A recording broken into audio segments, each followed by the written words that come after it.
we see Jesus started with reaching his oikos, and he expected those that he reached to do the same. Jesus also trained his disciples to reach people in places where they did not have pre-existing relationships. He sent his disciples 2 by 2 into villages that knew each other. They had pre-existing relationships, but the disciples did not know them. But we also see Jesus share the gospel and make disciples where he doesn't know the people and they don't know each other. Social isolation has become a significant barrier to evangelism.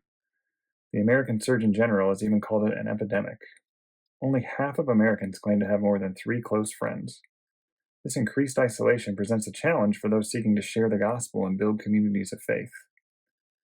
Fewer connections means fewer people to share the gospel with in our own oikos.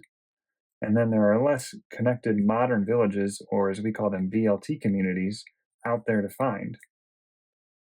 In a time when people are less connected, finding ways to reach strangers becomes essential for expanding the kingdom of God. Jesus and the early church did not face this exact same problem, but the word does provide some examples of reaching strangers. There are several instances when Jesus drew a large crowd to preach about the kingdom of God. It's not always clear where these people came from, but Matthew 4:25 gives us some clues. It says, "Large crowds followed him from Galilee and the Decapolis and Jerusalem and Judea and from beyond the Jordan." So that looks like this. From Jerusalem, Galilee, Decapolis, Judea, and beyond the Jordan. These people do not already know Jesus, and Jesus doesn't know them. And while they may have traveled with 1 or 2 people they knew, they largely didn't know each other. Jesus was able to draw a crowd because they all had a common interest in his ability to heal and teach.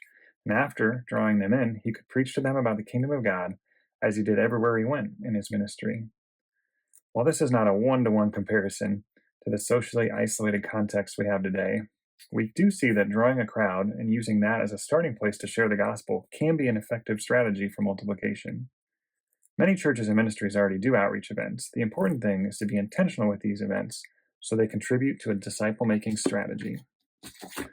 We call these events with intent.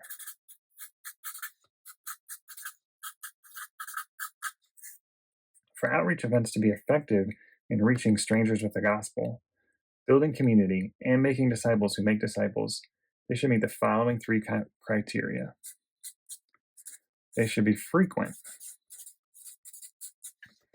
Events should happen regularly to build momentum. A one-time outreach rarely changes anything.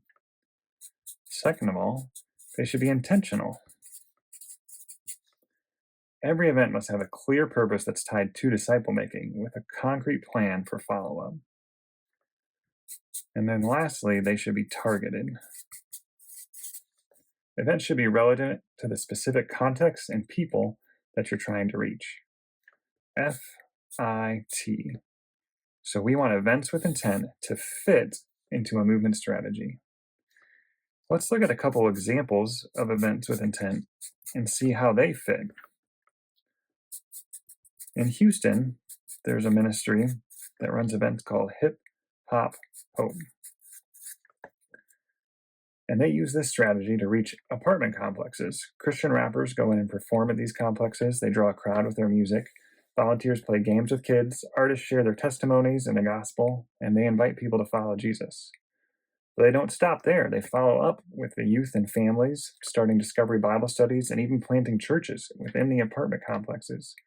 Urban missionaries move into these neighborhoods to nurture these new believers and build lasting discipleship relationships.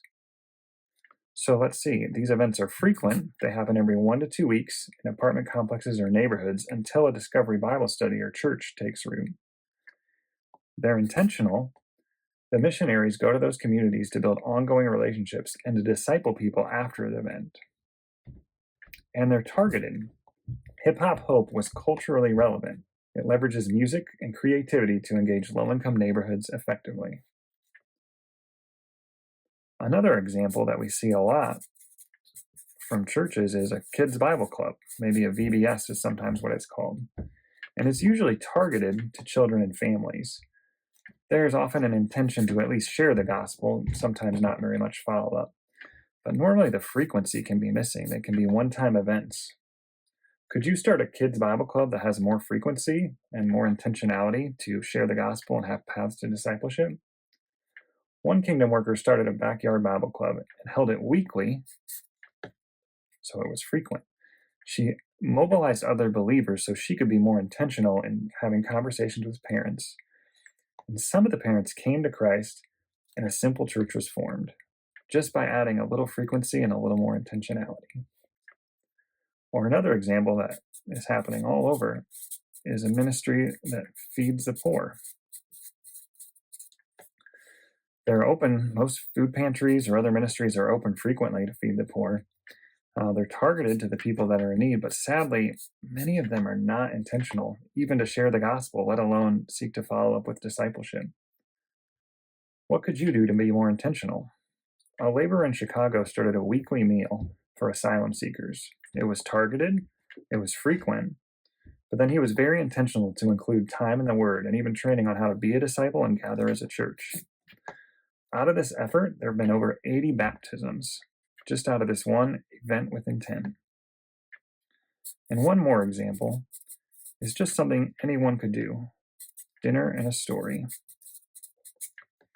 Another kingdom worker just made a habit of inviting strangers over for dinner and a story. As she met people, she would invite them to a bi-weekly dinner.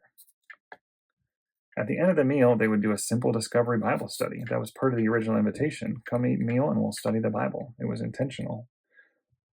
This led to new believers in discipleship, and I would say it was targeted towards people that were looking for hospitality. Who could you team up with to start a regular night with dinner and a story and invite others into it? In a time of increased social isolation, reaching strangers requires intentional efforts and strategic planning.